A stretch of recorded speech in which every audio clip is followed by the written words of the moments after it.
Et si je te disais qu'un petit pays noir, pauvre et souvent oublié, a changé l'histoire du monde? On entend souvent parler d'Haïti dans les médias. Catastrophes naturelles, instabilité politique, misère.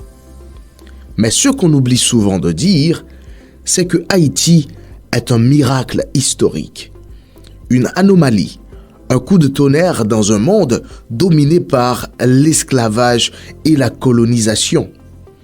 Haïti est devenu le premier pays noir libre du monde. Et il l'a fait par la révolte, la stratégie et le sang. Mais pourquoi ce petit pays est-il devenu un symbole mondial de liberté? Et pourquoi cette histoire dérange-t-elle encore aujourd'hui? Chapitre 1er. Le contexte. L'enfer de Saint-Domingue. À la fin du XVIIIe siècle, Saint-Domingue, l'actuel Haïti, est la colonie la plus riche du monde.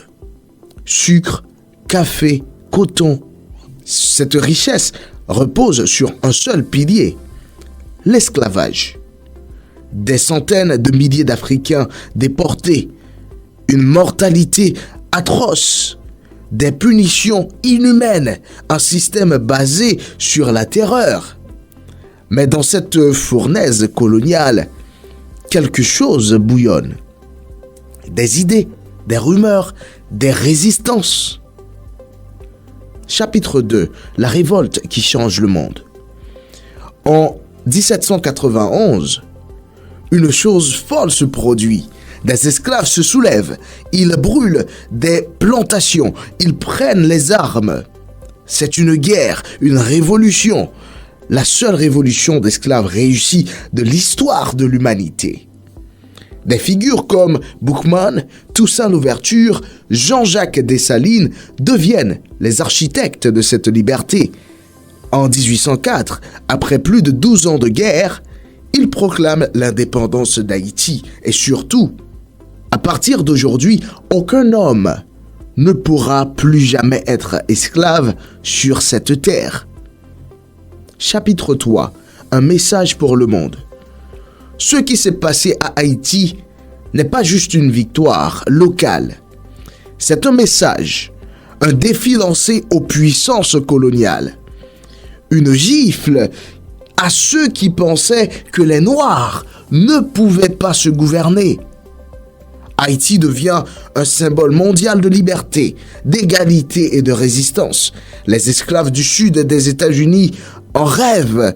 Les colons européens tremblent. Haïti est le cauchemar des empires. Et ça ne se pardonne pas. Chapitre 4. Le prix de la liberté. Ce rêve a un prix terrible. Haïti est isolé, boycotté. Il faudra payer une rançon à la France pendant plus d'un siècle pour avoir osé être libre. Oui, tu as bien entendu, Haïti a dû payer pour son indépendance. Une dette injuste, imposée par les armes, qui a saigné le pays pendant des générations. Cette histoire dérange. Alors on le tait. On caricature Haïti.